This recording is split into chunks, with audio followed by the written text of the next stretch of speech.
Assalamualaikum. Waalaikumsalam.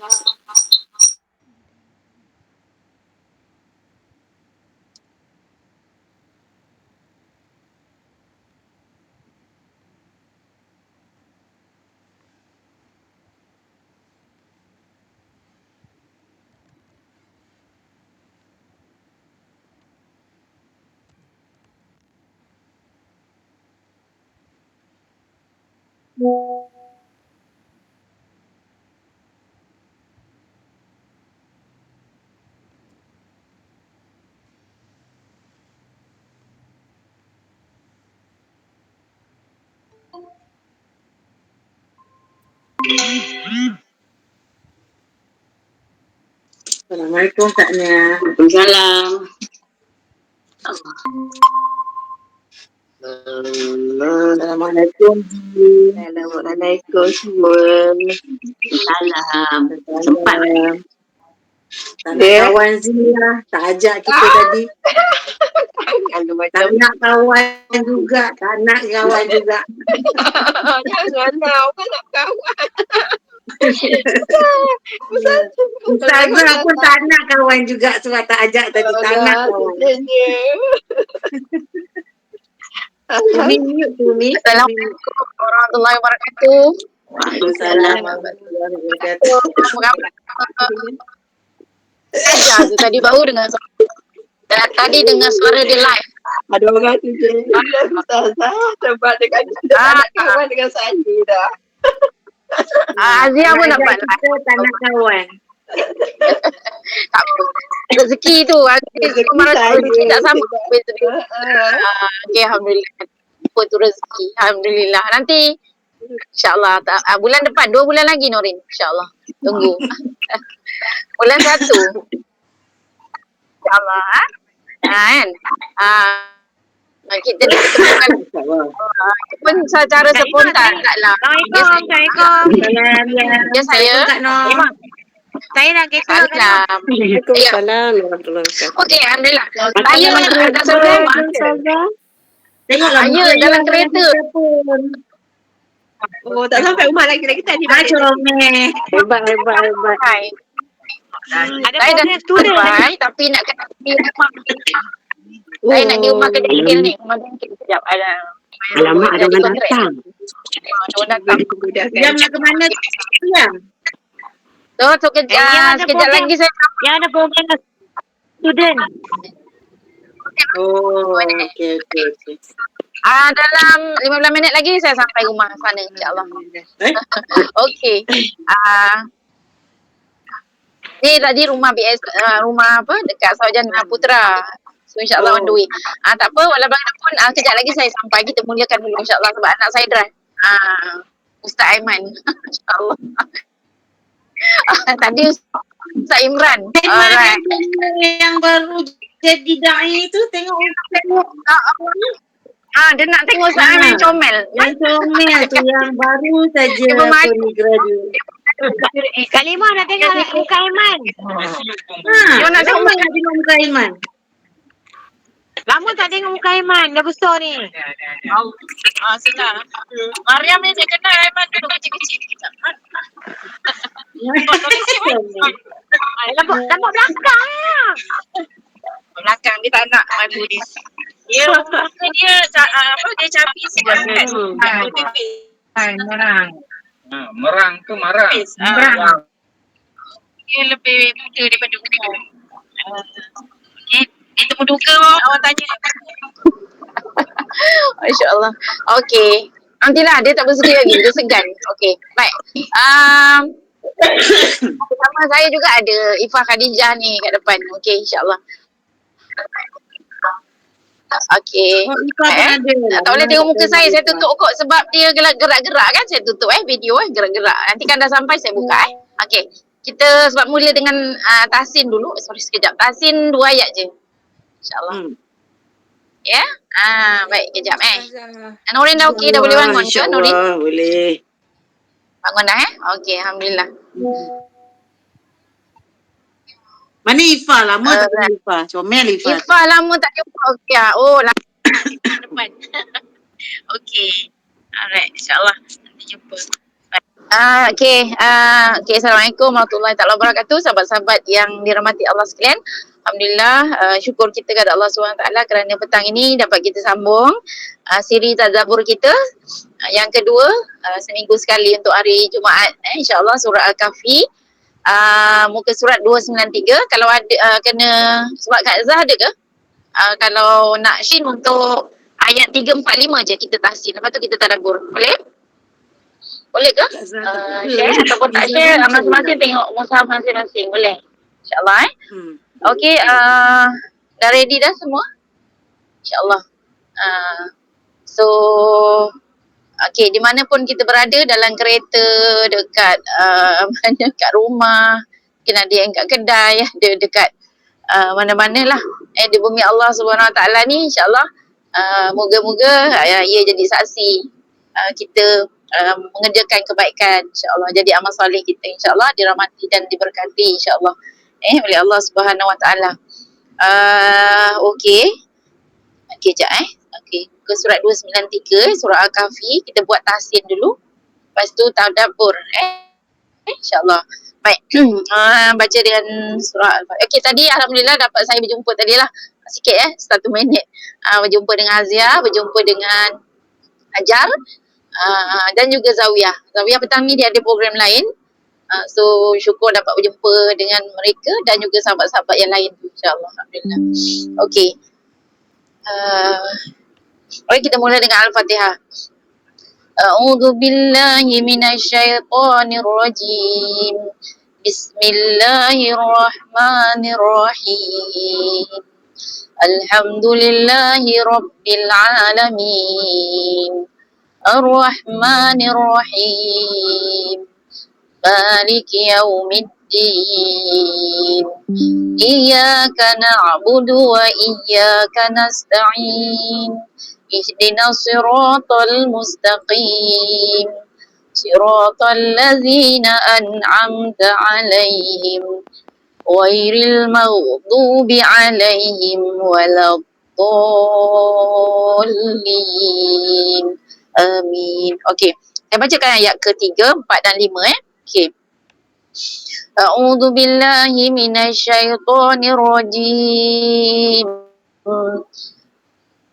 Makisina fihi abada wa yunzirul ladzina qalu ittakhadhallahu walada.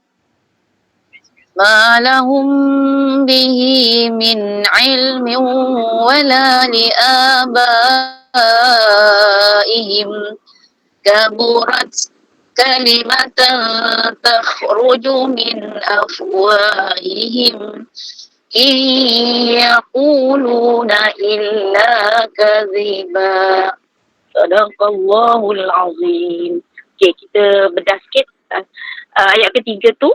Ma nipis dua harakat. Walaupun dia ada sabdu, kita tak sabdukan dia kat situ, tak dengungkan sebab dia tidak berkaitan, kita abaikan dia. Sebab dia guna bila kita ambil belakang dia, mula daripada ayat belakang kan, tidak kita wasalkan ajran hasanam makisina fihi abada. Okay, jadi kalau mula tu kita tak payah kan, tak payah terus saja. Ma 2 harakat. Lima asli kan, mim alif. Ma kisi sa nipis. Malam lidah tu antara gigi atas yang di bawah kan. Si sa si su. Ma kisina fihi abada dan nipis. Si ada ma'iwat, asalnya dan kan. Okey, kita bagi dia fathah tain, kita ganti dengan fathah satu saja. Okay, ayat keempat. Wa yunzirul non macam bezal, ifak yang nipis sebab depannya huruf nipis. Wa okey, dengung yang cukup, dengung yang panjang. Wa yunziru ro tebal sebab baris atas. Rol lazi zi nipis, ada zi, ada 3 zal kat sini. Zi, nanti ada zal lagi. Zi 2 harakat.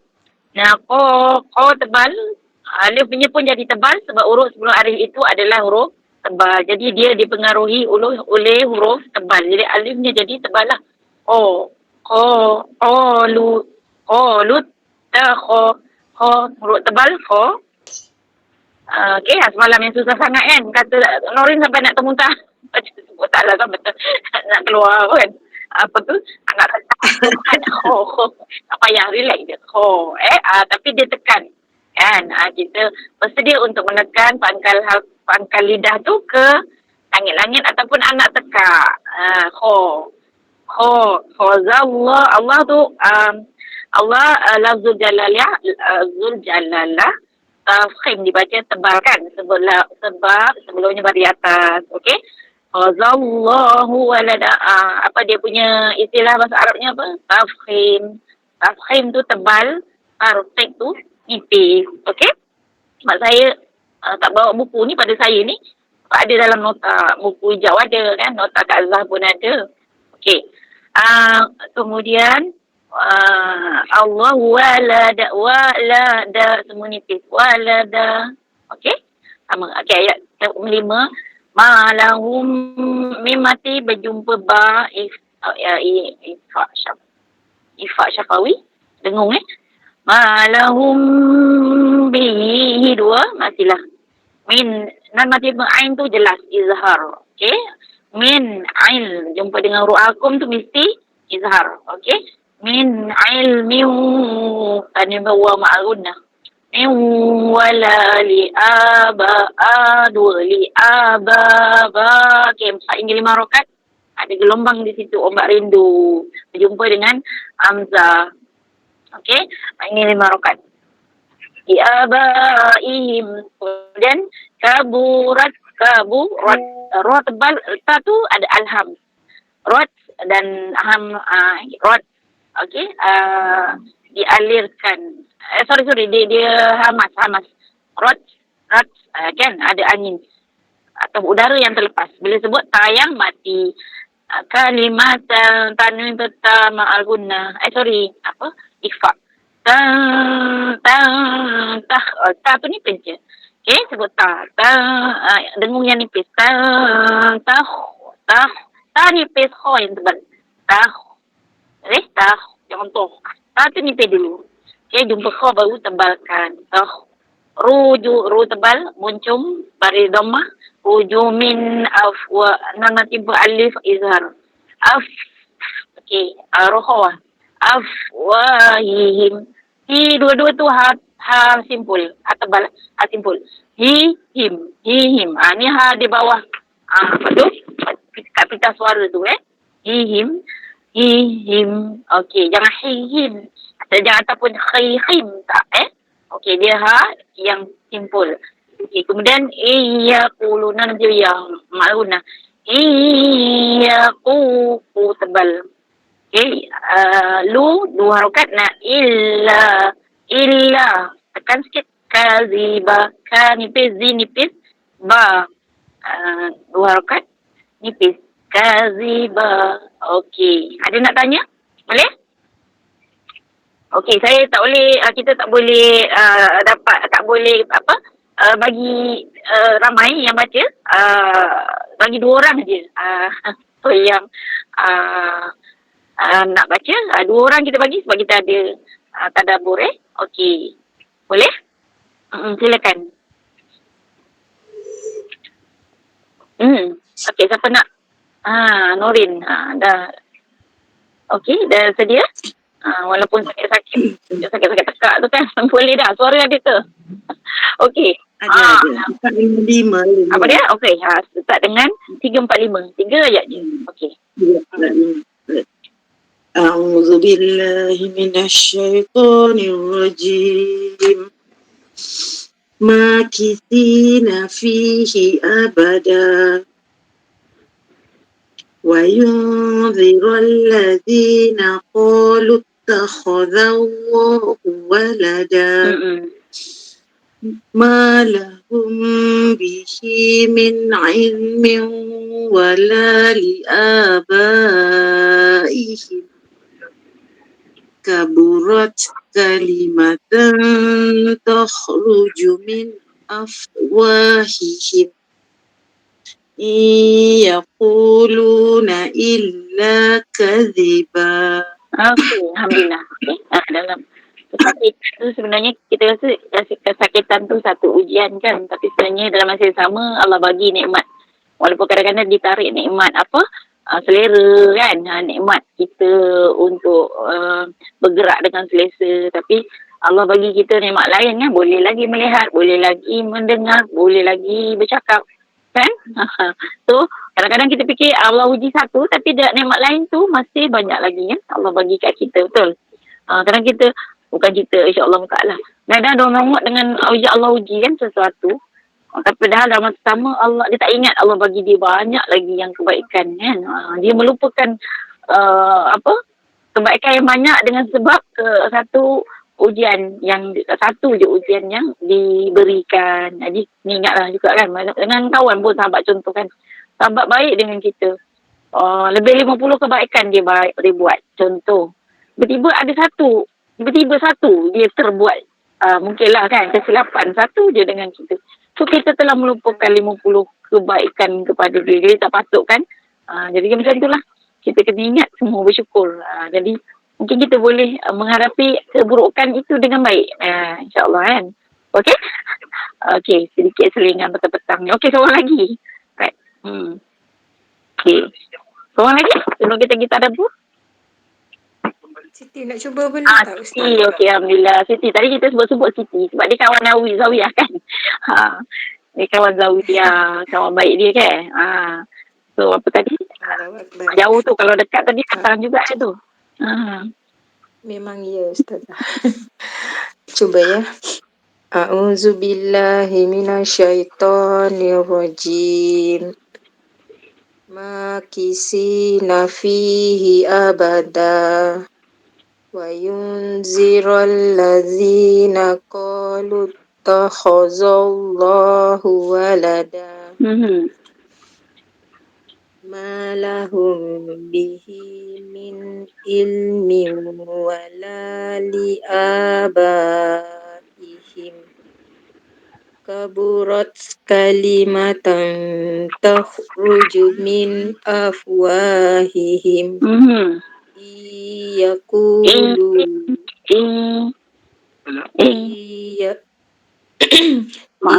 Iyakuluna ila kaziba. Kan sikit sabdu kan, ada gigi tu.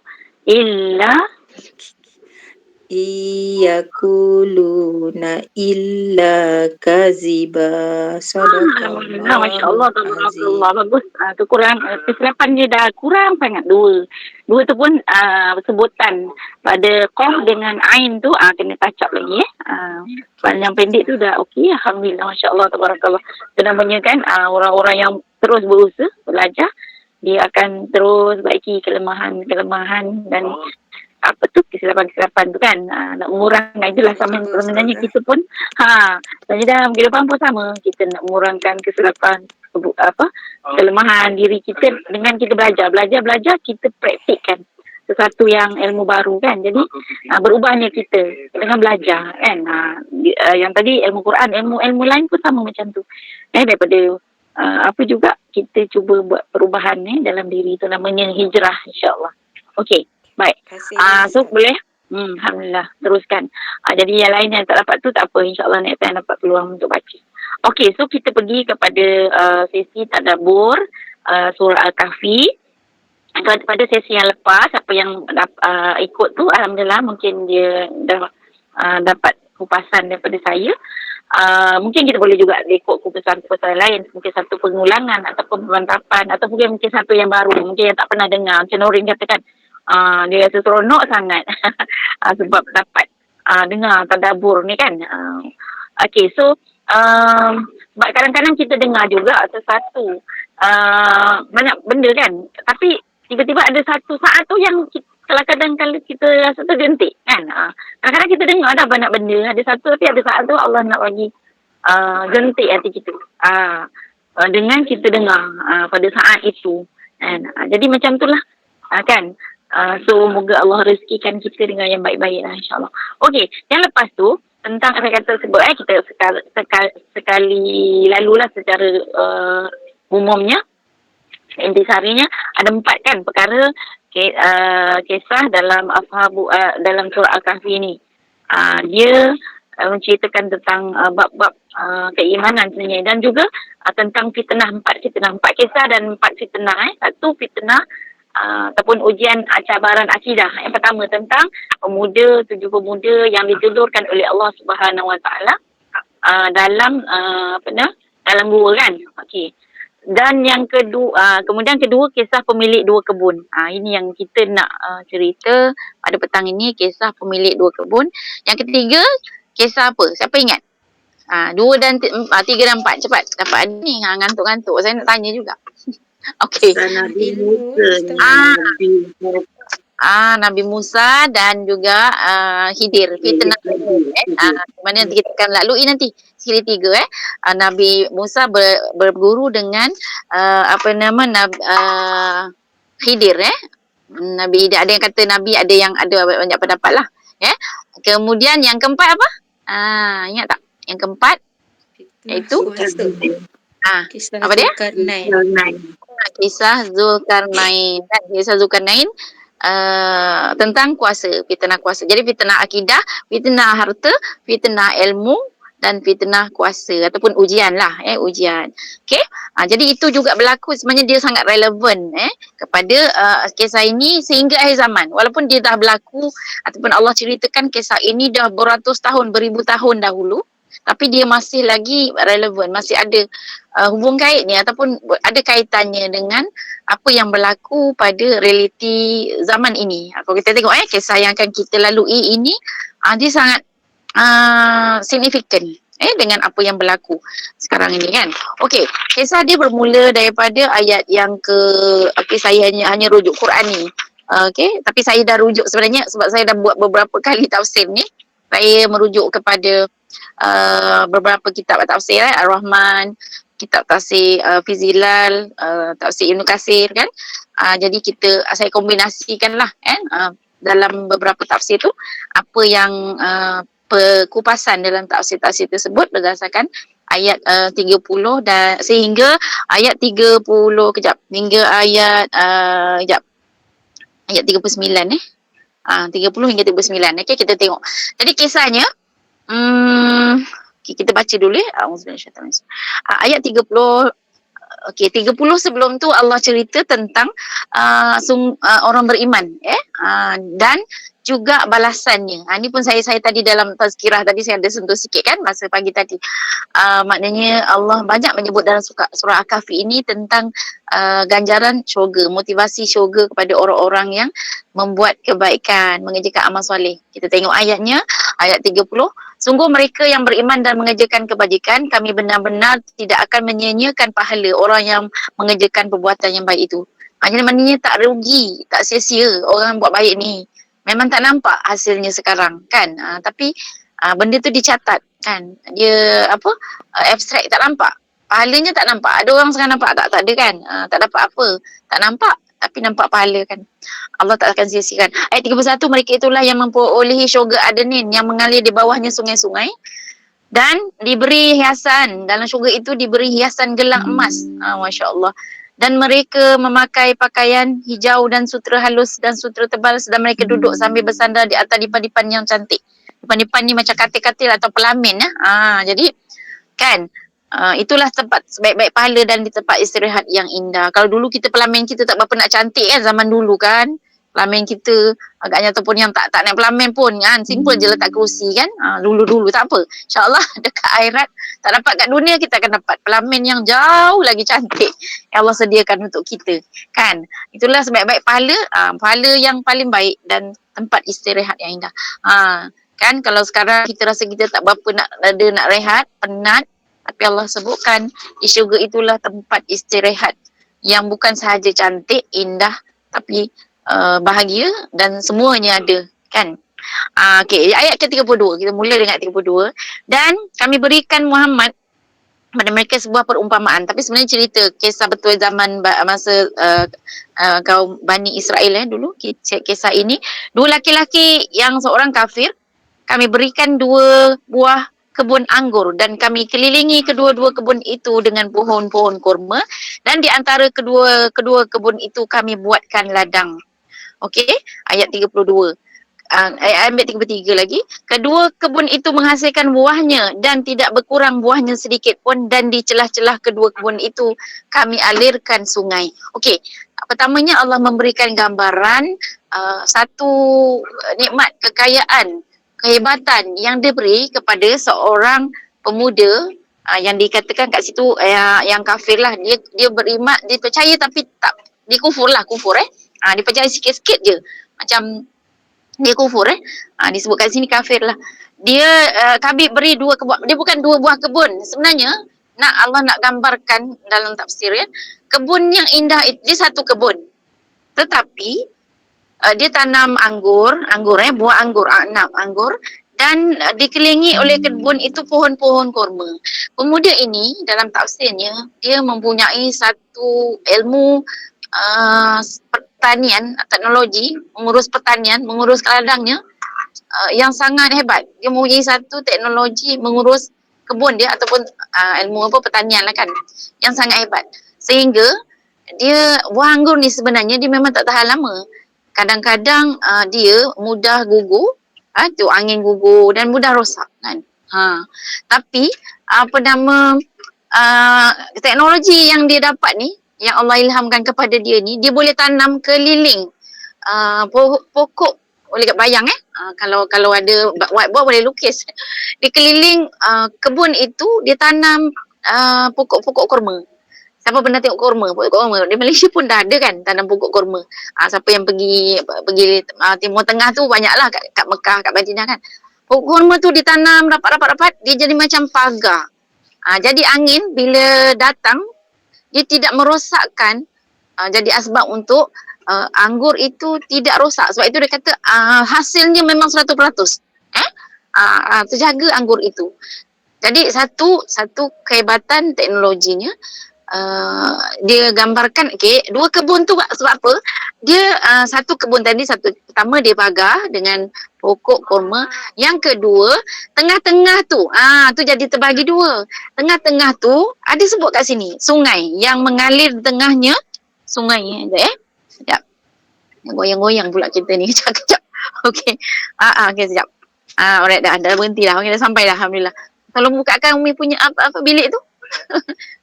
Bilik boleh? Okey, sekejap. Okey, saya duduk dalam kereta dulu. Sekejap. Boleh tak tolong Umi?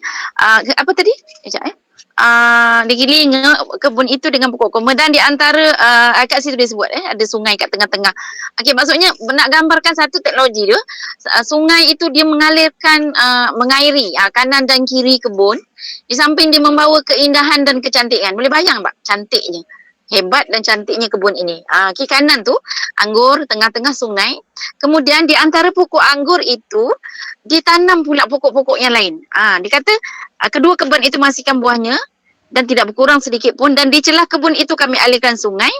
Dan ada di antara tu dia kata ada kat situ istilahnya ayat 32, dengan pokok kurma dan di antara kedua kebun itu kami buatkan ladang. Maknanya antara kurma dengan anggur tu, celah-celah tu ada pula tanaman-tanaman lain. Jadi memang hebat kan. Dia jadi kalau sekarang ni orang yang ada kebun itu adalah orang yang kita sebut orang kaya lah kan. Banyak kebun kan, orang yang kaya.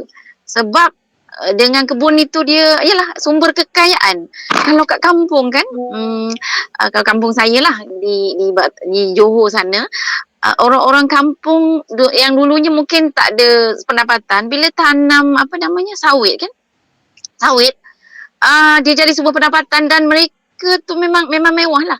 Boleh pergi haji, boleh pergi umrah dengan duit sawit tu, Masya Allah. Sumber pendapatan yang Allah berikan kepada mereka yang ada kebun, dan ada yang kebun durian lah, ada kat sini. Ada yang dah kat Nur Fadilah dia ada kat ini. Ada yang dah tanam durian dan sebagainya. Itu sumber pendapatan yang Allah bagi. Sumber rezeki, Masya Allah, tabarakallah. Tapi kita nak tengok sebenarnya kalau kita ada harta banyak kan. Orang kaya beruntung lah Allah bagi dia harta yang banyak, Masya Allah, tabarakallah. Tapi macam mana nak mengurusnya? Macam mana nak jadi orang kaya yang beriman, yang yang akan memberi manfaat kepada dia dunia dan akhirat. Okey, kita pasal kebun tadi Jadi nak yang pertama, kebun ini memang Allah bagi kat dia memang kebun yang sangat hebat. Okey, boleh gambar ya tadi kan? Kebun yang dipagari oleh pokok kurma, kemudian tengah tu ada sungai. Cantiklah pemandangan. Orang sekarang kan bila bercuti-cuti kan pergi tempat-tempat yang cantik kan, ada sungai, ada kebun, kadang-kadang apa tu? Pergi tempat yang ada buah-buah kan, kebun sekarang diorang buat kan ladang buah-buahan dan sebagainya. Okey, menggambarkan keindahan dan juga kekayaan dan kehebatan hamba Allah ini. Okey, baik kita sambung. Dia memiliki kekayaan yang besar, maka dia bercakap kepada kawannya yang beriman. Dia ada kawan. Ini sahabat. Pemilik kebun dan sahabatnya. Pemilik 2 kebun dan sahabat-sahabatnya beriman. Seorang ni. Okey. Sahabat ni tak punya banyak harta lah. Dia agak miskin. Jadi sahabat yang ini kaya dan dia sahabat seorang lagi ni dia miskin. Itu gambarannya ya. Maka dalam satu suara dia bercakap-cakap kan. Kawan-kawannya yang beriman tadi bercakap, berbual-bual. Boleh dia kata. Dia cakap yang di kebun ni kata apa. Kadang-kadang kita tak perasan kan. Kita dalam mungkin berbualan macam ni lah sama-sama dia tengah bercakap-cakap, dia kata apa tiba-tiba harta aku lebih banyak daripada harta kamu dan pengikut aku lebih kuat. Ni dalam ni Allah rakamkan. Kata ni yang mungkin kadang-kadang boleh satu menggurui hati kawan tu ataupun membuatkan seolah-olah dia ada sifat sombong kan. Bukan seolah-olah, memang sombong lah bila dia kata harta saya banyak kan. Dan pengikut aku pun banyak. Ini ujian ni. Orang yang banyak harta ujian, yang tak banyak harta pun ujian. Orang yang banyak pengikut ujian, yang tak banyak pengikut pun mungkin ujian juga kan. Yang banyak pengikut lagi banyak ujian dia kan. Dengan sombong, kan datangnya bongkak dan sebagainya. Mungkin dia ni memang ternama lah. Orang hebat. Somebody lah ya. Somebody lah. Okay. Kemudian ayat 35. Ayat 35 apa? Allah sebutkan dia memasuki kebunnya dengan sikap merugi. Itu yang tinggi tu orang kafir ke? Yang kafir. Ya. Yang dapat kebun ni adalah orang kafir.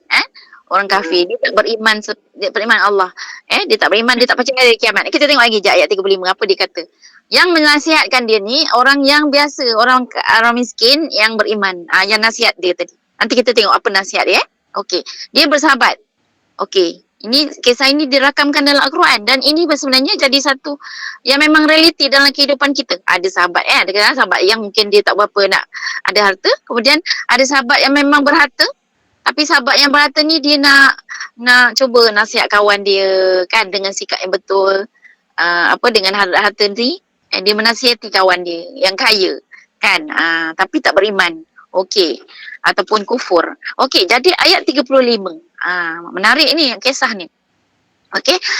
Dia masuki kebunnya dengan sikap merugikan diri sendiri kerana angkuh dan kafir. Kafir ni memang tak percaya pada Allah dan kufur tak bersyukur dengan nikmat lah.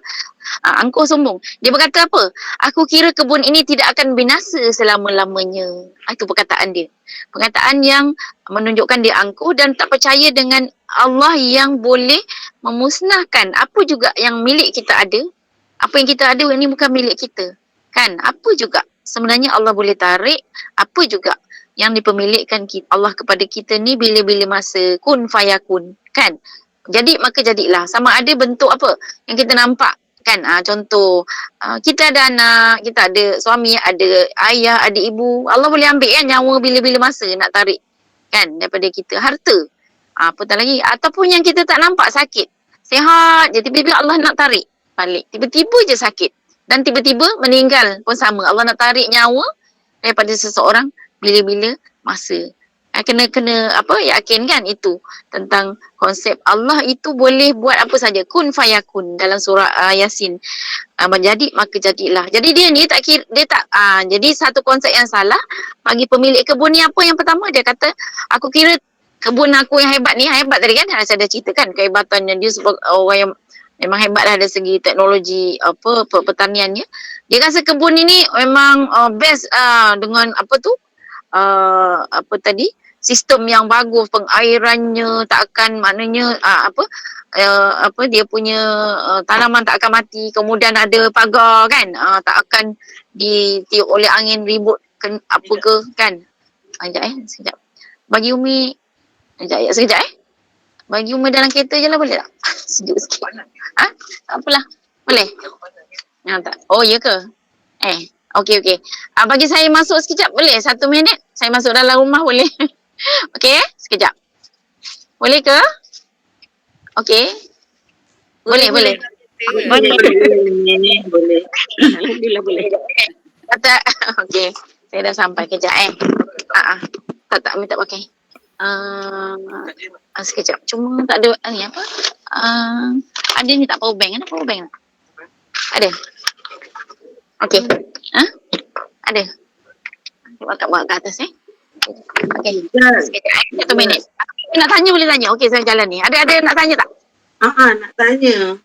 Maknanya Umi, yang ada dua-dua kebun tu yang orang kafe tu lah, bukan dua lelaki yang kafe tu je Dia bersahabat, seorang itu dia kafe yang Allah uji ni yang dia tak beriman, dia beri kekayaan. Sebab itu yang ada dua kebun, dua cantik, ada sungai, orang kafe tu lah kan, bukan yang beriman kan. Kufur. Dia tak ada. Tulisan dia macam agak, kalau saya baca dua lelaki jadikan salah satu kedua-dua kebun. Saya ingat orang satu ada kebun. Yang itu pun dia ada kebun. Ada juga tafsir yang kata dia ada kebun, yang seorang pun pemilik kebun biasa, tapi kebun dia biasa. Orang dia tak kaya, dia biasa-biasa. Tetapi dalam tafsir itu, kalau tengok panjangan tafsir dia membahagikan kebun itu hasil kebun kepada 3. 1 dia bagi untuk keluarga, 1 dia infak kepada orang-orang susah, orang miskin, dan yang ketiga untuk dia rolling lah, dia punya yang macam modal kan. Jadi hak yang dia dapat tu, harta yang dia dapat itu dia bukan untuk dia saja. Faham? Dia ada pada hak dia tu, ada hak orang lain. Dia memang bagi kepada orang miskin. Dan 1/3 untuk keluarga, 1/3 untuk dia infak, dan lebihnya tu untuk dia rolling lah sebagai itu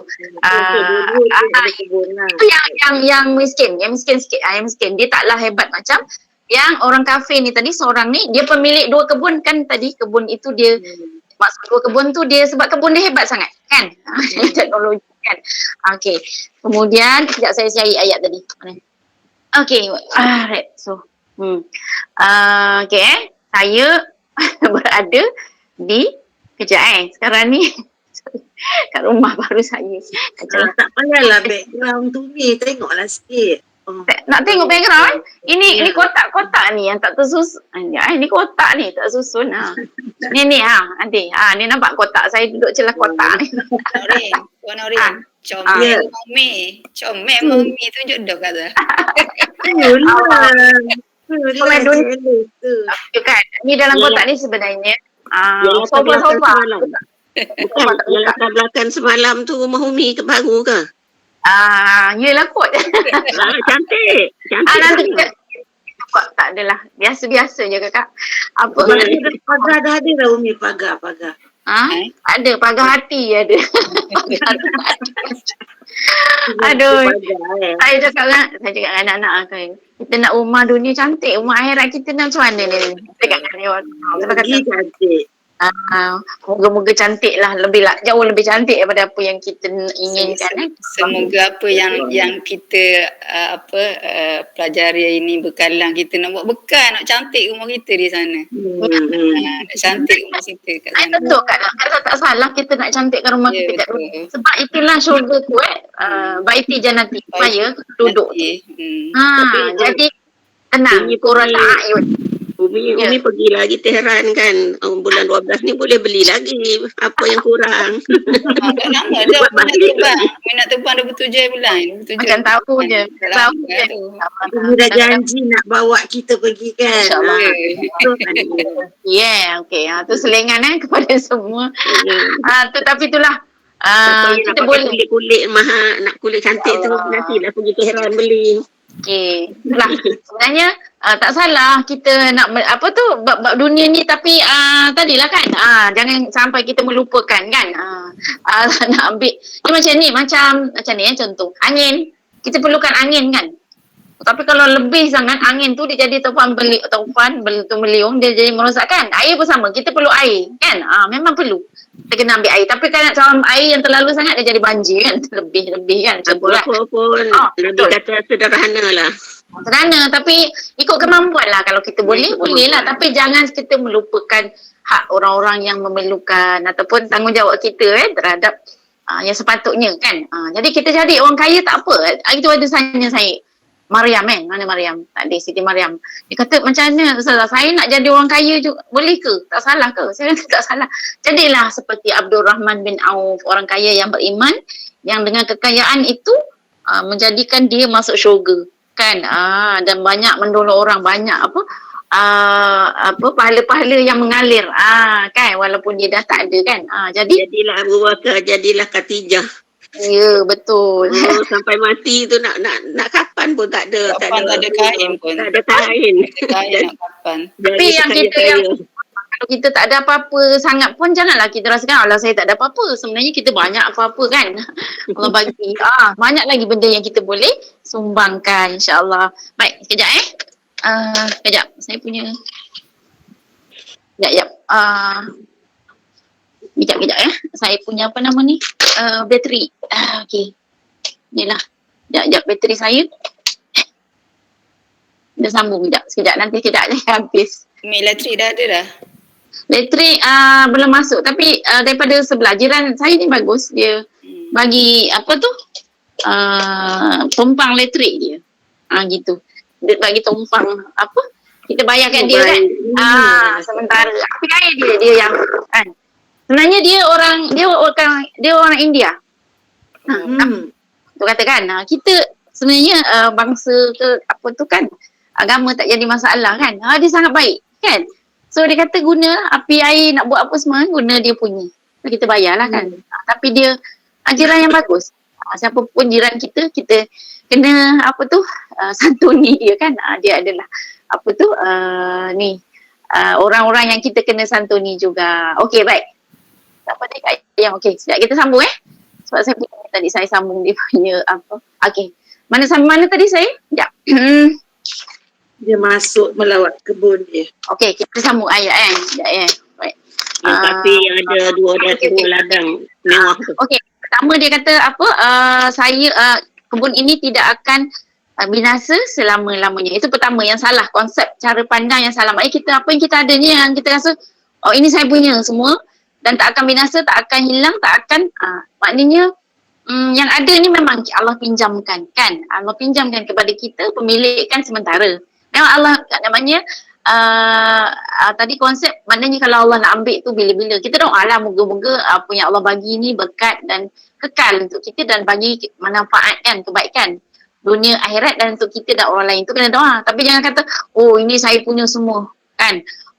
Tak akan musnah lah, tak akan hilang, tak akan habis selama ni kan. Itu tadilah ditegur oleh Allah dalam ayat 35 kan. Cara pandang yang salah bagi orang ini. Dan ayat 36. Apa lagi dia kata, aku kira hari kiamat tidak akan datang. Dia kafir tak? Dia rasa macam tak ada kiamat. Tak ada hari pembalasan. Sebab itu dia tak buat bekalan dan dia tidak ada satu sikap tadi lah. Macam orang beriman. Dia rasa tidak akan ada balasan. Dan satu lagi, dia kata kalau pun aku dikembalikan kepada Tuhanku, pasti aku mendapat tempat yang lebih baik daripada ini. Ni satu konsep yang salah. Sebab dia rasa kat dunia ni dia dapat benda yang dia nak. Dia lebih baik. Kan Allah bagi dia kekayaan. Kalau dia mati pun dia kata Allah akan bagi nanti balasan lebih baik daripada apa yang ada kat dunia. Kan salah tu kan. Dia punya cara fikir, konsep cara pandang dia salah. Dah dia kata kebun ini kekal selamanya. Kemudian dia kata kiamat akan datang. Kemudian kalau kiamat pun, kalau aku mati pun Allah akan bagi lebih baik daripada ni. Kan tak betul kan. Kecuali Allah bagi lebih baik tu kalau orang tu dia tadilah gunakan harta tu dengan sebaik-baiknya. Ini ada 3 konsep cara pandang yang salah lah kan. Jadi kemudian apa? Ni dia kata kawat ayat 37. Ni macam cerita kan, macam satu cerita memang sebenarnya penceritaan. Cerita ni bukan cerita oleh orang-orang biasa tapi oleh Allah Subhanahu Wa Taala cerita untuk jadi pengajaran. Ayat 37, kawannya yang beriman. Kawannya yang beriman ni yang miskin. Yang ada tapi tak, dan dia ada harta tapi dia gunakan dengan sebaik-baiknya. Dia berkata kepada kawannya tadi sambil bercakap-cakap, apakah engkau engkar kepada Tuhan yang menciptakan engkau dari tanah, kemudian dari setitis mani lalu dia menjadikan engkau seorang lelaki yang sempurna. Dia nak dakwah kawan dia lah, nak tegur kawan kan. Mungkin kawan baik ke wallahualam, tapi dia nak cakap dia kata kenapa engkau ni engkar pada Tuhan, cakap macam tadi tu kan, macam tu. Sedangkan Allah yang menciptakan kau ni daripada tanah. Kita ni tak ada apa-apa, datang daripada Allah. Kan? Daripada jasmani, kemudian jadi sekutu darah, sekutu daging, jadi janin, kemudian lahir ke dunia tak ada apa-apa. Kan? Kemudian dia menjadi engkau sempurna, jadi macam ni kan.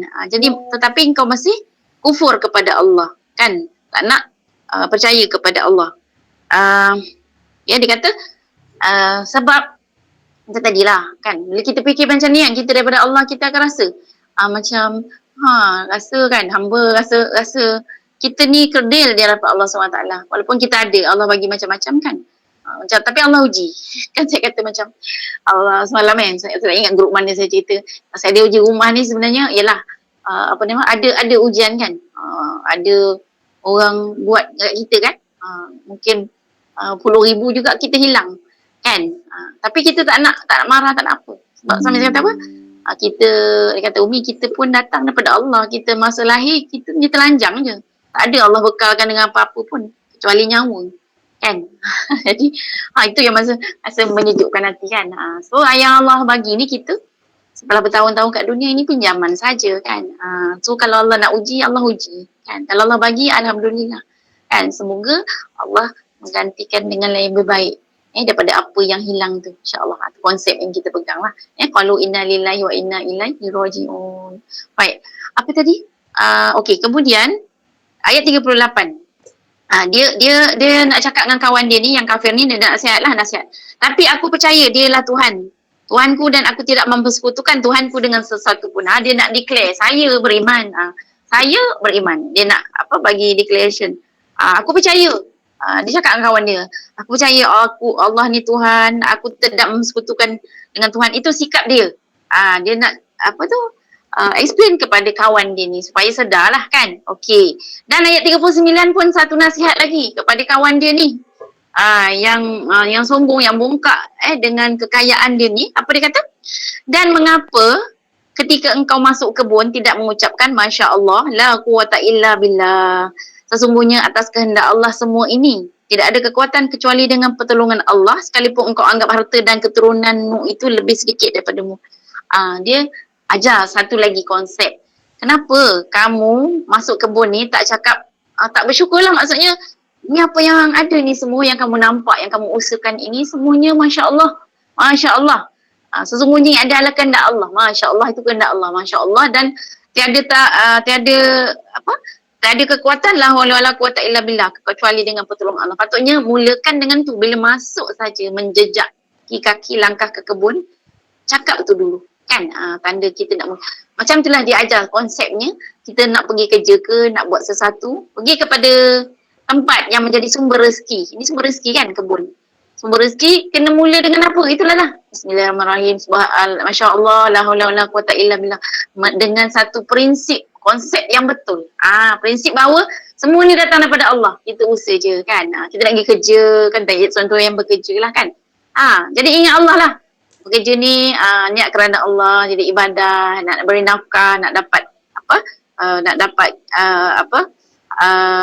rezeki kan. Yang dengan rezeki tu nanti dapat membawa kebaikan. So mulakan dengan apa? Masya Allah, la quwata illa billah. Atau ungkapan yang lain lah. Maksudnya ungkapan ataupun konsep-konsep kesyukuran. Nak mula sesuatu. Okey. Kemudian ayat 40. Mudah-mudahan Tuhanku akan memberikan kepada tuku kebun yang lebih baik daripada kebunmu.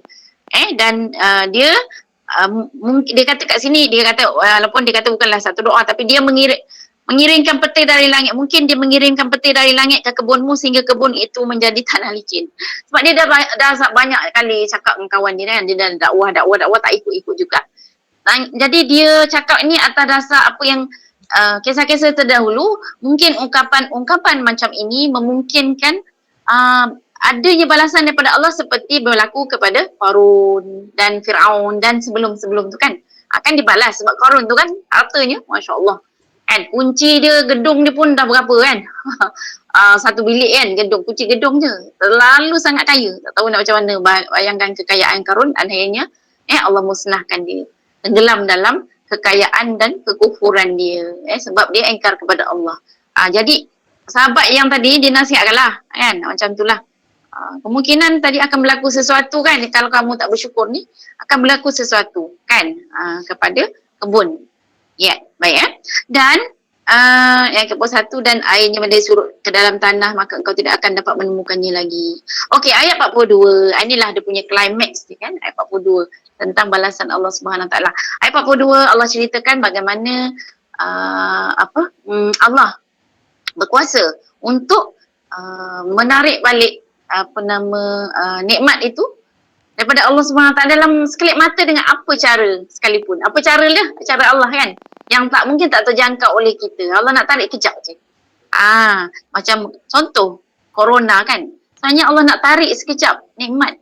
Nikmat apa? Nikmat berjalan, nikmat kita pergi keluar bekerja, nikmat sekejap je Allah tarik dengan dia hantarkan virus corona. Allah uji kejap kan. Semua tak terjangka pun, tak pernah terfikir dalam sejarah ada satu virus yang tak nampak oleh mata tetapi dia memusnahkan dan pergi ke mana-mana, siapa saja, di mana saja, di ceruk mana. Dia menjadi satu yang virus yang mematikan, yang memusnahkan siapa saja, membahayakan kan. Jadi tak terfikir kan contoh. Allah nak datang kejap kan. Virus itu kejap sangat-sangat. 3 bulan virus itu datang. Kan? Siapa yang boleh menolaknya? Tak ada. Dan siapa boleh menariknya? Yang mengangkatkan virus itu daripada kita semua? Allah juga. Allah yang mendatangkannya dan Allah lah juga yang menolak mudarat itu. Kan? Jadi ayat 42 ni, dan harta kekayaan itu dibinasakan lalu dia membawa balik kedua tangannya dengan tanda menyesal terhadap apa yang telah dibelanjakan untuk itu, sedang pohon anggur rubuh bersama para-para lalu berkata, betapa sekiranya aku tidak mempersekutukan Tuhan dengan apa sekalipun. Ini pengakhiran klimaks dia dalam tafsir menyebutkan datang satu petir ribut taufan yang terbakar kebun tu. Malam-malam berlaku dan pagi-pagi dia datang tu habis semua. Tak ada yang tinggal. Tak ada yang tinggal, habis. Kan? Pagar-pagar roboh dalam satu malam. Azab yang Allah turunkan kepada dia, bencana ataupun balak yang Allah berikan kepada dia tadi di atas sebab tadilah kesombongan dia.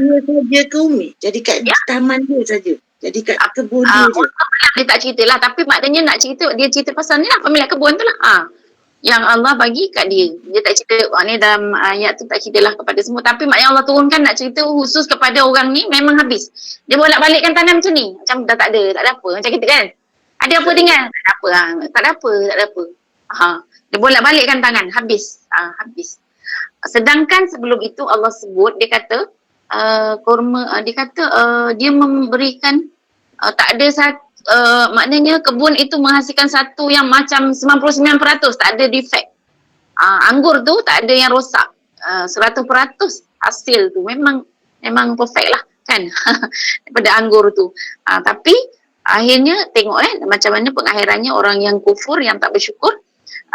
Dia kata tanda menyesal, dia kata tak pandangan terhadap apa yang dibelanjakan kan. Dia kata dia menyesal lah kan, dan tidak ada lagi segolongan yang dapat menolongnya selain Allah dan dia pun tidak dapat membela dirinya. Ayat 44, di sana pertolongan itu hanya bagi Allah yang Maha Besar, benar, dan dia memberi pahala terbaik dan pemberi balasan yang terbaik. Okey? Itu kisah pemilik 2 kebun. Faham pemilik 2 kebun bukan dia 2 kebun, tapi kebun itu dia seolah-olah ada 2 yang dipisahkan oleh satu sungai yang cantik dan dipagari oleh tadi yang kurma saya ada ulang tadi kan, tu 2 kebun, dan dia bersahabat dengan seorang yang miskin yang tak ada kebun macam banyak macam dia, tapi miskin ni beriman, dia guna harta dia tu untuk diri dia, untuk infak kepada orang susah, dan juga untuk dia berrolling kan, buat modal untuk dia ni semula kan, sederhana lah. Kemudian ayat 45, ini ada masuk yang lain lah. Ayat 45. Ayat 45 ini dia berkaitan dengan itu yang Nurin tanya kan, bahawa sebenarnya macam mana tiba-tiba Allah sebut dan kami akan jadikan pula apa yang di atasnya tanah yang tandus lagi kering kan. Ini juga menjawab soalan kan, ayat 45, dan kami buatkan untuk mereka manusia perumpamaan kehidupan dunia ni ibarat air hujan. Air hujan ni segar, menyegarkan, menumbuhkan, menghidupkan kan. Tetapi dan kami turunkan dari langit sehingga menumbuhkan tumbuh-tumbuhan dari tumbuh-tumbuhan menyuburkan tumbuh-tumbuhan di bumi. Kemudian tumbuhan itu menjadi kering. Maknanya kehidupan ini sekejap je, kan? Dan diterbangkan oleh angin. Dia akan berlalu begitu saja kehidupan ini. Ibaratnya kan macam tu. Dan Allah Maha Berkuasa atas segala sesuatu. Dia nak rujuk cerita ni tadi kan. Sesungguhnya apa yang ada kat dunia ni maksudnya tidak akan kekal lah. Kan, tidak akan kekal. Dan dia akan berlalu ataupun dia akan akhirnya kering macam tu kan. Jadi sekiranya Allah bagi nikmat pada kita, maka kita kena bersyukur atas nikmat itu dan mempergunakan nikmat-nikmat yang Allah bagi pada kita ke jalan yang diredai oleh Allah kan.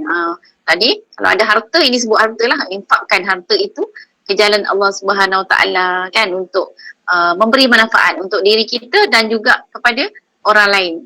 Sebab ingat dalam harta kita ada hak orang lain yang mesti disempurnakan kan. Sebab Allah itu sangat adil kan. Orang kaya dia kena bantu orang miskin kan. Dan begitulah sebaliknya kan.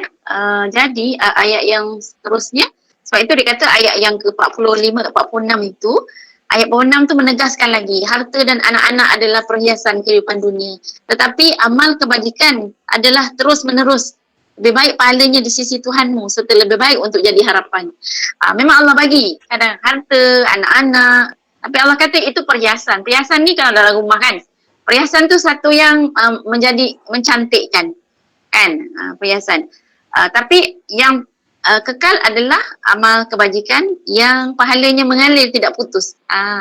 Bacaan yang terus menerus dan lebih baik pahalanya di sisi Tuhan dan lebih baik untuk jadi harapan kan. Itulah sebenarnya yang boleh menjadi satu saham lah. Harapan macam kita punya bekalan, saham kita untuk bekalan kita ke akhirat. Wallahu alam. Boleh faham ke? Okey tak? Okey tak? Boleh? Yang lain-lain? Okey, masya-Allah. Boleh. Norin, siapa lagi? Hazia. Kak Nur, Kak Nia, boleh faham ke? Siti, siapa lagi?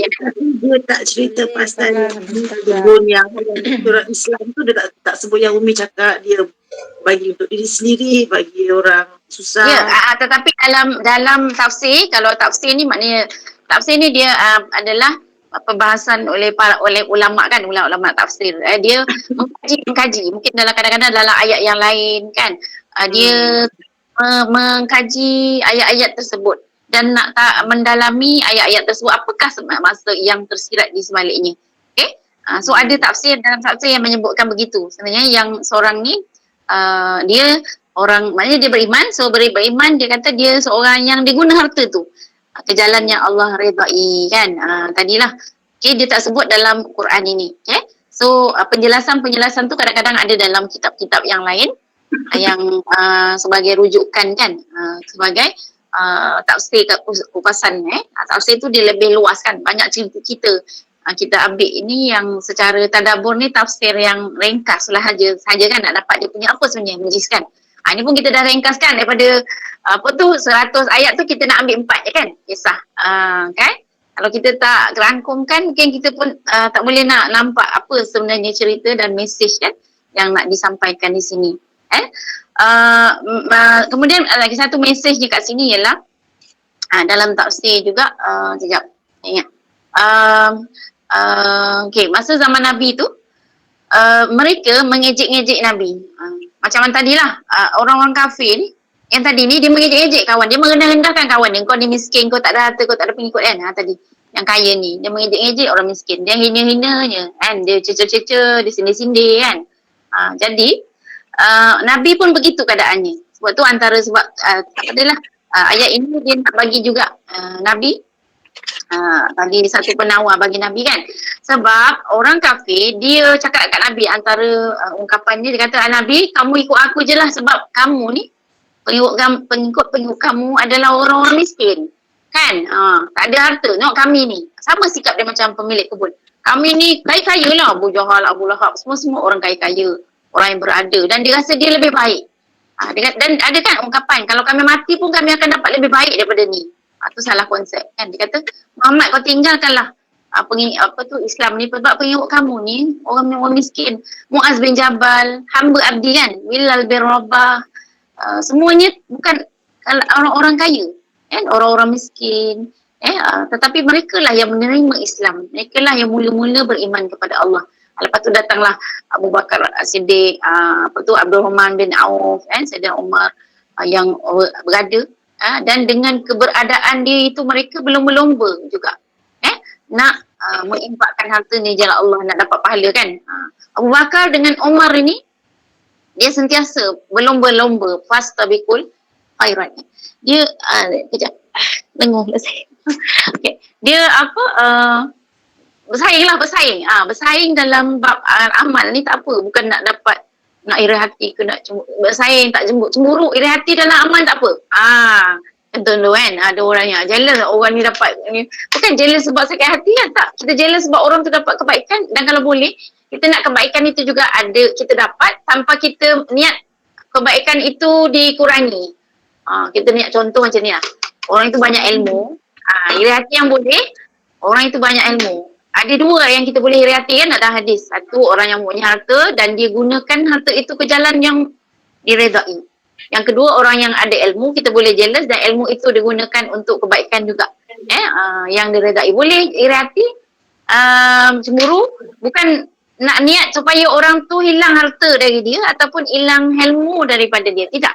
Kita nak dapat macam dia dan dapat macam dia.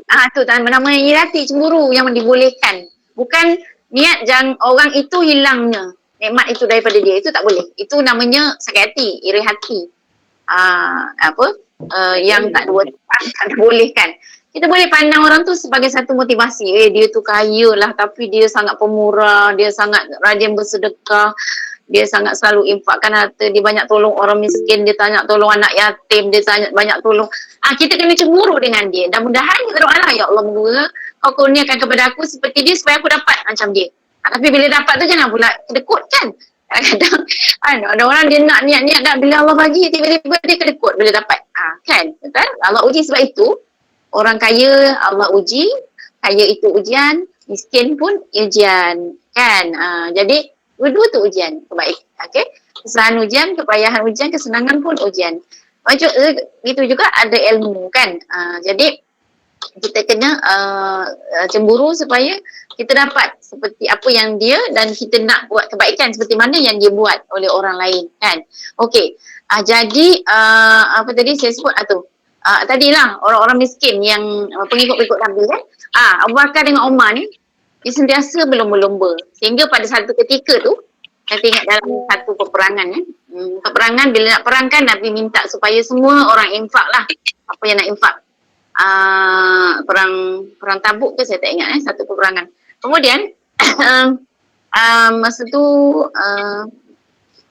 Saidina Umar datang. Umar datang membawa harta dia, separuh daripada harta. Dalam hatinya dia kata, kali ini aku harap aku dapat mengalahkan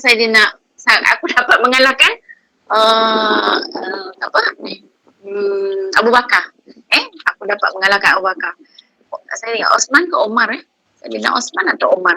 Aku dapat mengalahkan Abu Bakar. Kemudian dia impak separuh. Katalah ada 100, 50. Kemudian datang Abu Bakar. Abu Bakar datang. Dia bawa apa? Ingat. Dia bawa semua harta dia kan? Dia bawa semua harta dia. Okay. So Nabi tanya, apa yang kamu tinggalkan kepada keluarga kamu? Aku tinggalkan kepadanya Allah dan Rasul. Masya Allah. Itu orang dulu-dululah punya tahap semangat untuk infak ke jalan Allah kan. Masa tu sweet lah. Sweet je sahabat tadi. Saidina Umar ke saya ingat. Saidina Umar ke Saidina Osman yang tadi kan yang bawa separuh. Osman saya ingat.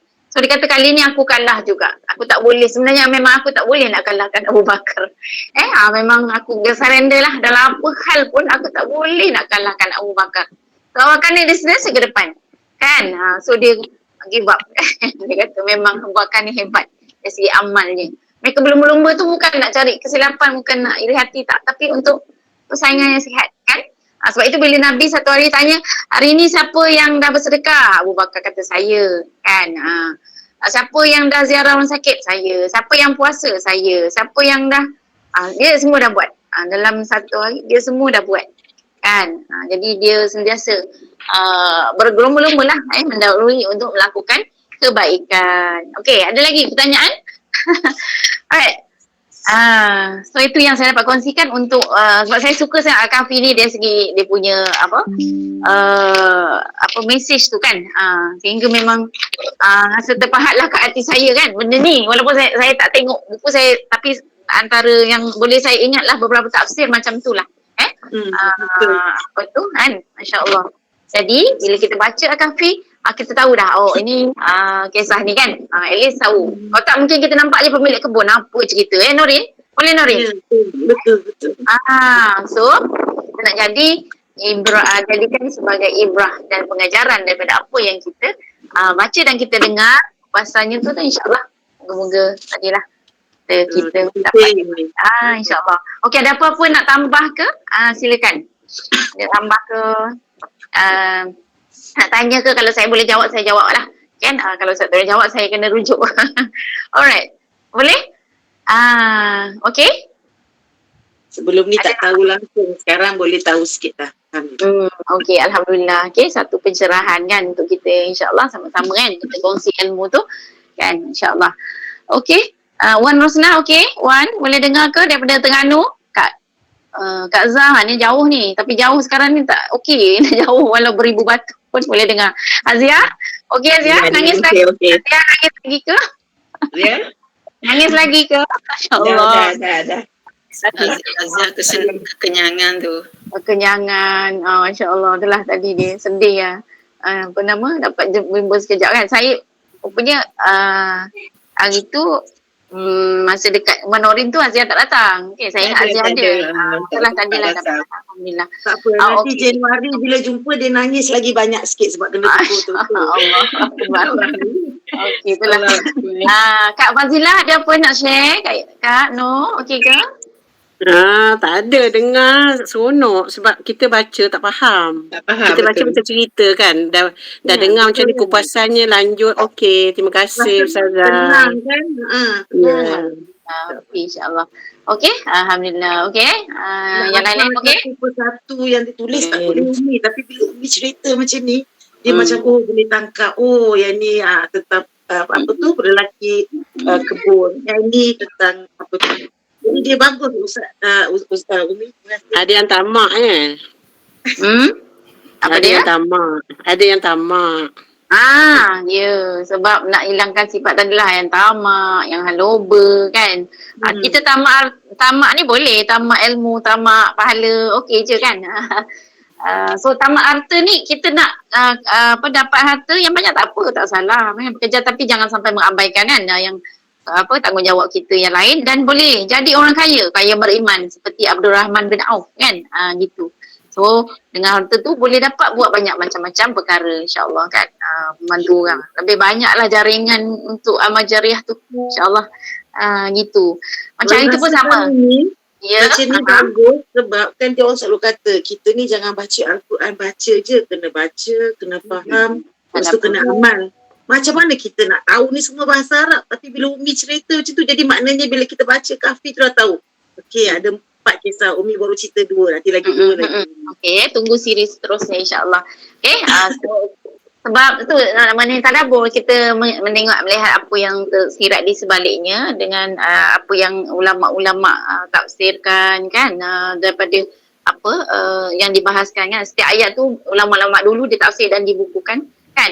Apa itu macam pemuda Al-Kahfi pun sama kan. Kita tak berapa nak tahu kisah dia kan. Kalau baca tu macam tahu je tapi tak tahu dia punya kronologi dia tu. Tapi kalau tengok tafsir tu dia cerita tu.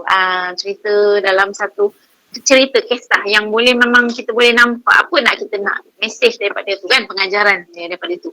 Jadi eloklah sebenarnya kita terus insyaAllah baca-baca sikit juga. Baca juga tadi kan tahsin, tapi dalam masa sama kita dapat juga tadabbur kan. So minggu depan tentang fitnah ilmu pula. Ilmu pun ada fitnah kan. Ada ujian tentang ilmu insyaAllah. Okey. Baik, boleh?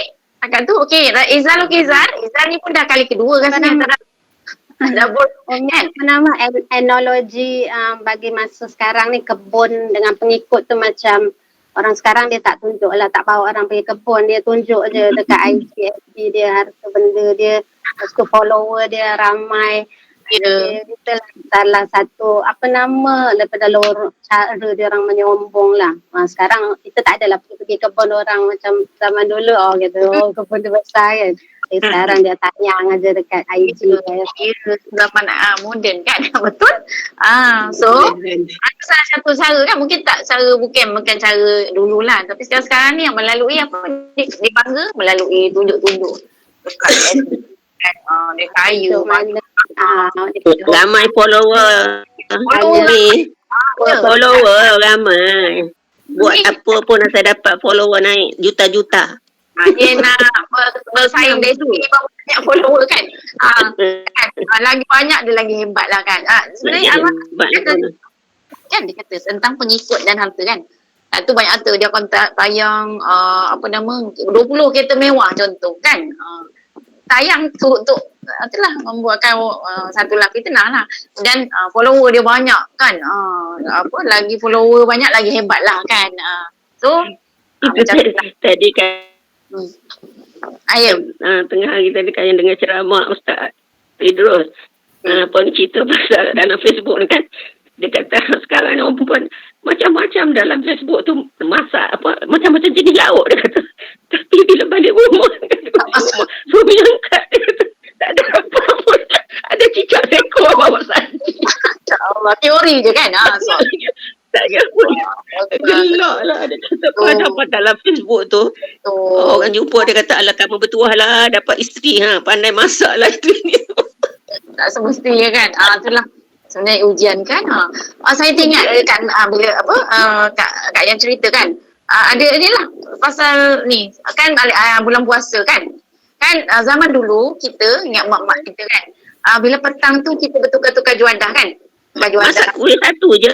Tapi dapat makan 4-5 jenis kuih. Jadi dia kata kat bini dia hantar. Sekarang kan sama Facebook kan, hantar kan, bila masak okey, contohlah saya masak bubur durian, saya hantar dalam Facebook tu, nanti dapat balasan. So, suami dia kata, cuba awak buat masak yang senang, bagi balasan, bagi kat rumah orang dapat balasan kuih juga. Yang ini kamu hantar gambar, dapat apa balasan gambar pula kan. Tak dapat apa kan. Gambar kan. Jadi cuba masak. Dapat dosa boleh tunjuk gambar orang tu terliur kan. Sedangkan kita dalam Islam, kita tunjuk tengok 40 buah rumah tu kena hantar, kena bagi. Betul. Kalau buka puasa kan, bagi cengkodok dapat kuih talam contohlah kan. Biasa kan. Itulah lain zaman dulu dengan sekarang kan. Itulah kan. Dan kadang-kadang zaman sekarang ni dah tak ada lagi satu sense untuk bagi kat orang. Itu kan hadiah kan. Sebab masing-masing sibuk, lepas tu hidup sendiri-sendiri kan. Budaya memberi-beri kat orang ni dah kurang, macam jiran, kampung kan, berantar-antar dah kurang kan. Masing-masing zaman kita dulu ni, kalau lepas asar tu kita budak-budak ni tak ada kerja lain, tunggu mak pula tu pergi santai betul rumah orang tu nak pergi hantar makanan. Zaman tu kita dapat rasa kan, feel mewarisi macam mana. Tapi zaman sekarang dia punya ada nama sekarang dapur ni dapur picit. Dapur picit. Picit. Nanti datang, kejap lagi datang. Pon. Grab. Grab. Dapur picit. Tapi dulu memang betul kan. Suasana dulu dia macam kita kecil-kecil dulu kan. Saya pun sama macam tu. Sebab itu mak saya ingat lagi. Kalau tiap hari tunggu pukul 4. Nak hantar rumah siapa kan. Masa zaman kita ni mungkin ada lagi lah, tapi tak tahulah zaman anak-anak kita kan kena juga latih. Zaman muda-muda ni dah mula zaman Facebook, gambar-gambar je kan, hantar gambar je, tak ada nak sikap nak pergi hantar kawan, hantar. Kan saya cerita dulu dalam ukhuwah, ni satu kisah, saya tutup dengan satu kisah. Okey, kisah zaman Nabi, kisah mengutamakan sahabat lebih daripada sahabat lain. Dia bila dapat satu, dia akan fikir kawan dia ni suka. Kawan dia ni suka. Jadi masa tu dia, kalau Arab ni dia kepala kambing tau. Kepala kambing. Kalau di Iran tu dia masih lagi nama dia alapaci. Dia kepala kambing tu memang bagi dia makanan yang paling best. Tapi saya kat sana tak pernah pun rasa sebab tak boleh masuk kan. Sebab zaman Nabi dulu pun sama. Dia orang suka kepala kambing. Jadi seorang sahabat ni dia dapat dihadiahkan oleh kepala seorang tu kepala kambing buat sup kan. Oh dia teringat tau kawan dia, jiran dia katalah nombor A, kemudian dia ingat B. B ni bila dia dapat memang dia suka tapi dia ingat kat C. C dia dapat dia teringat kat D. Mungkin masa tu adalah sampai FG sampai 10 orang. Lepas tu rupanya akhirnya 10 ni dia ingat balik semula kepala kambing tu kepada orang yang pertama. Kan tak ada dia. Sebab masing-masing ingat suka nak memberikan kawan kembali kepada yang pertama. Kan? Ni tadi kepala kambing ni kan. Apa nama saya bagi tadi? Kembali pada dia. Sebab masing-masing tu nak bagi. Kalau boleh kan kawan dia ingat kat kawan dia, kat kawan dia pusing-pusing sampai rupanya sampai kat dia semula. Itulah sikap nak memberi kan. Kalau boleh nak memberi itulah sesuatu kan, menghadiahkan satu sedekah kepada kawan dia. Itu sikap Pelajaran daripada cerita tu, bila kita niat tu baik, dari seorang dapat pahala, 10 orang dapat pahala. Ya, betul. Betul. Sebab dapat pahala yang sama. Sebab semua niat dia tu atas rasa ukuah, kasih sayang tu, semua share padahal satu benda je. Jadi orang pertama tu, jadilah orang pertama. Orang pertama kan, dia dapat 10 pahala. Balik kat dia. Kan, dia dapat kepala kambing, dia dapat pahala. Kepala kambing tu dapat. Setiap orang yang lain tu pun dapat juga daripada bahagian dia. Ya, betul kakak. Jadi kan macam itulah. Tadi saya sebut tadi dalam tazkirah, barang siapa yang menganjurkan satu kebaikan, maka kebaikan itu diikuti, maka pahalanya tidak dikurangi. Sebagaimana orang yang melaksanakannya. Macam kita bagi orang berbuka puasa kan. Kita puasa kan, kemudian kita bagi kat 100 orang, maka yang 100 orang itu pahalanya tak dikurangi pun. Tak adalah bagi 50-50 tak. Allah kata tidak dikurangi pahala orang tu sikit pun dapat. Pahalanya seperti orang yang berpuasa. Jadi kalau 100 tu 100 lah harapnya, insyaAllah lah. Allah kata macam tu kan. Dapat balik. Kalau dekat Madinah ke Mekah, kalau bulan puasa sampai tak tahu nak pergi ke mana kan, dia masing-masing kalau satu ketua lah, dia ada dia punya orang-orang suruhan dia tu, dia buat tali kan. Hari ni bahagian dia 300 orang, itu 100 orang. Masing-masing duduk tarik kita, suruh duduk tempat dia untuk buka puasa. Betul. Sampai tak tahu nak pergi nak duduk tang mana, semua ajak. Padahal beratus ribu kan jamaah kan. Beratus ribu. Tak tahu. Dan tak ada mana-mana. Kadang nak duduk sini, kesian yang sana dia panggil takut tak ada orang nak makan tempat dia. Jadi satu lagi kan, sebab itu kalau orang bagi kat kita, kita kena makan. Appreciate. Contoh kan, orang bagi kat kita sedekah, kita kena makan lah kan. Orang tu memang dah dapat pahala sedekah kan. Jadi kita kena ambil kan apa yang dibagi tu. Macam tu lah, insyaAllah. Alhamdulillah. Okay, so tu bab sedekah lah pula kan. Jadi jadilah kita orang yang pemurah, orang yang kaya dan kaya. Dia kaya harta dan kaya jiwa. Kaya jiwa ni dengan kekayaan tu dia kaya jiwa. Ada orang kaya harta tapi kaya tak kaya jiwa kan. Jiwanya kaya, jiwa dia miskin. Jadi dia tak akan jadi pemurah, dia tak tolong orang, dia lokek kedekut sombong. Itu sebab jiwa dia miskin. Kayanya harta. Tapi kita nak kaya harta dan kaya jiwa. Tapi kalau tak kaya harta pun tak apa, kita kaya jiwa. Kaya jiwa itu kaya jiwa apa? Kaya jiwa kita dengan iman, takwa, sabar, redha, tu kaya.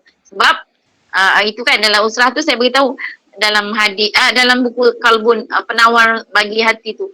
Orang yang kaya ialah orang yang kaya jiwanya. Tak semestinya dia kaya harta kan. Orang yang kaya jiwanya. Jadilah kita orang yang kaya jiwanya, insyaAllah kan. Okey, beruntunglah kita menjadi orang kaya. Kaya kalau dapat nikmat kaya, alhamdulillah dah kaya jiwa, insyaAllah. Okey. Okey. Alhamdulillah, sekian itu dulu dah 4:30. Okey. InsyaAllah asal dah. Okey, semoga kita dapat manfaat daripada ini dan insyaAllah mudah-mudahan Allah berkati, rahmati dan menjadi sesuatu yang boleh memudahkan kita untuk faham amal insyaAllah dan menjadi jalan kita untuk sebab menuju ke syurga Allah Subhanahu Wa Taala insyaAllah. Kita tahu amalan kita yang saat mana kan yang Allah memang suka sangat. Ya Allah terima kan. Di saat-saat kita susah esok kan menjadi pemberat kepada timbangan amal kita insyaAllah. Timbangan mizan kita kan insyaAllah. Okey, jadi sekian dulu. Tak ada apa-apa lagi okey. Siti, Kak Zah ada? Kak Nia, Kak Fazilah, Hazia, Norin, Jiha, Izal, Wan Rusna yang ada petang ini. Okay. Ajak-ajaklah kawan-kawan. Saya bukan nak followers. Saya tak ada. Saya tak apa, 2-3 orang pun saya jalan juga. Saya bukan nak followers tapi kita nak pahala kan. Ajaklah kawan-kawan untuk share sama-sama kebaikan yang kita ada kan. Dengar ceramah ke kuliah, mengaji kan. Okay. Kita bukan nak kejar pengikut yang ramai kan. InsyaAllah, tapi kita nak kejar pahala insyaAllah. Okay. Okay Kak Zah. Terima kasih Umi. Tak tambah Kak Zah. Okay. Terima kasih. Assalamualaikum. InsyaAllah. Jumpa esok Esok ada tadabbur. Pagi ada kelas tadabbur. Tahsin dan tadabbur anjuran NGO tu. Surah Al-Zariyat. Ayat yang saya ingat sama. Akhiri kedua. Surah Al-Zariyat. Kalau ada masa kita jumpa lagi insyaAllah. Yang tu petang juga ke? Pagi pukul 9. 9. Alamak, pukul 9 baru habis satu. Berterus-terus. Okay, tak apa insyaAllah kalau ada kesempatan. InsyaAllah. Moga Allah mudahkan Kak Yam. Okey Kak Yam insyaAllah. Yang sampai Kak Yam ni kalau nak sampai duduk atas katil lah sebab kan pinggang sakit semua. Tak apa, sama baring pun tak apa. Tadi saya Norin tak apa Norin. Zaman canggih kan. Tak payah nak pakai tudung, pakai kan. Pergi kan. So, kita duduk baring pun boleh dengar insyaAllah. Okey. Baik. Kita tutup dengan tasbih kita.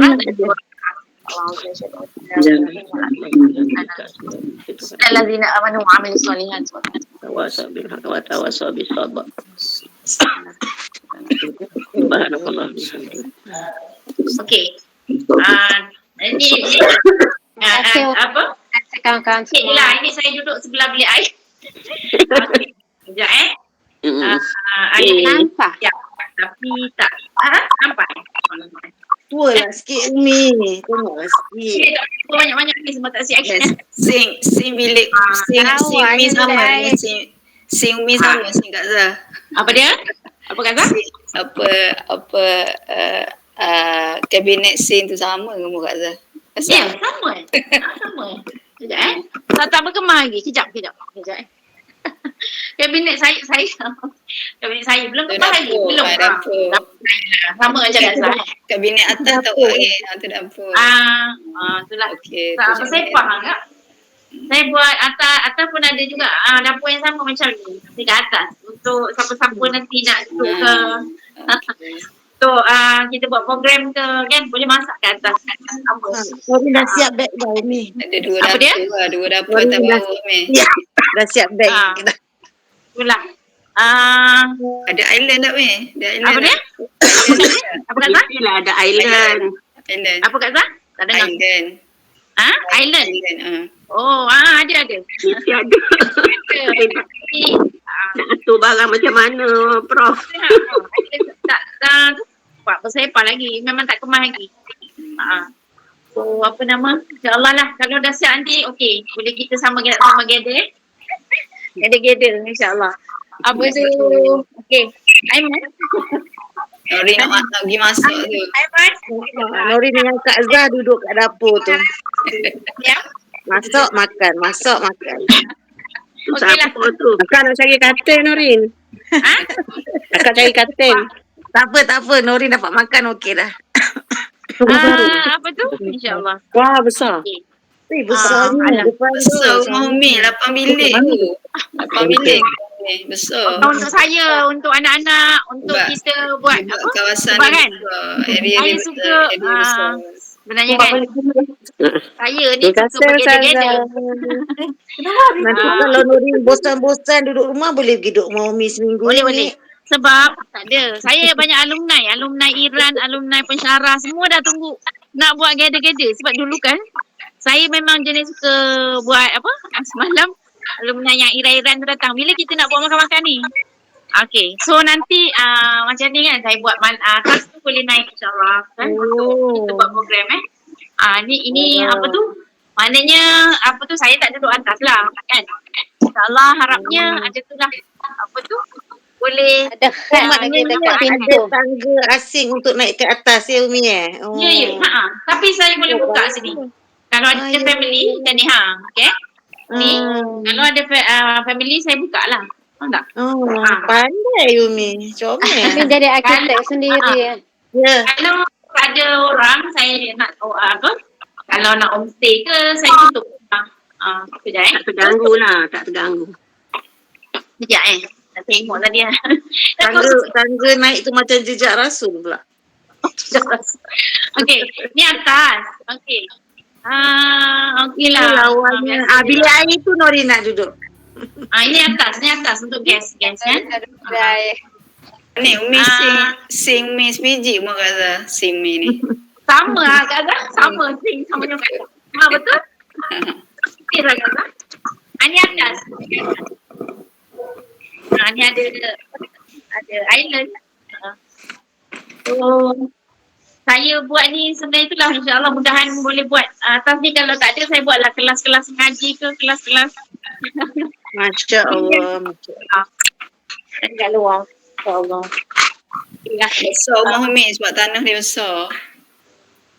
Okey lah, macam tu lah. 8 bilik, 4 atas, 4 bawah. 6 bilik air. Oh, 6 bilik air. Nak 3 atas, 3 bawah. Mana ada 2 bilik sharing bilik air lah. Ya, betul. Pandai matematik saya. Orang lain tak terfikir pun kan. Saya duduk bawah aja sebenarnya. Aduh. InsyaAllah. Ada rezeki kita jumpa nanti Okey. Okey. Saya sebenarnya. Okey lah, insyaAllah jumpa lagi. Terima kasih. Tanya, okey. Dia tu. Dia apa tu? Apa nama? Depan ni apa nama? Pokok apa ladang ke apa Jadi sejuk lah, tak panas sangat. Inilah insyaAllah ada rezeki kita sampai sini InsyaAllah. Okey. Baik, okeylah. Satu lagi. Alright. Sorry lah. Yang apa ada yang request kan? Kalau Umi buat tour. Kalau suami saya dia tak bagi tunjuk. Dia tak bagi saya berhantar gambar apa dia tak bagi ke bagi. Dia tak bagi. Kan? Lagi tanah kosong belum buat rumah. Kalau orang request baru saya bagi. Okey. Okey, Assalamualaikum. Waalaikumsalam warahmatullahi Assalamualaikum. Okey, Assalamualaikum. Assalamualaikum. Assalamualaikum semua. Kaza semua tahsin. Waalaikumsalam. Sehat cepat-cepat. Minum air banyak. InsyaAllah. Okey. Cepat. Assalamualaikum. Ya.